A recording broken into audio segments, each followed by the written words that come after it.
ভাত, চিকেন, পটল ভাজা, আচ্ছা কলমি শাক ভাজা আর চাটনি।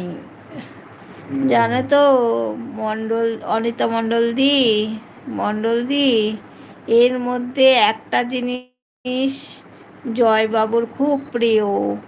কি বলো তো মণ্ডল দিদি বৌদি, তুমি যে দুপুরে কি কি খেয়েছো তার মধ্যে একটা হচ্ছে জয়বাবুর খুব প্রিয়। কি বলো তো? তুমি খেয়েছো চিকেন, পটল ভাজা, কলমি শাক আর চাটনি। এই কটার মধ্যে জয়বাবুর একটা খুব প্রিয়।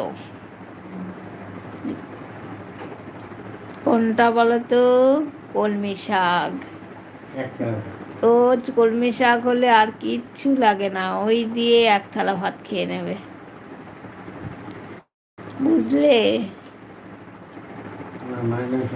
এত প্রিয় কলমি শাক। আমার মানে শ্বশুরবাড়ির আত্মীয় স্বজনরা সবাই জানে, ও কোথাও নিমন্ত্রিত হলে ওর জন্য আগে কলমি শাক করবে, কিছু করুক না করুক কলমি শাকটা করবেই।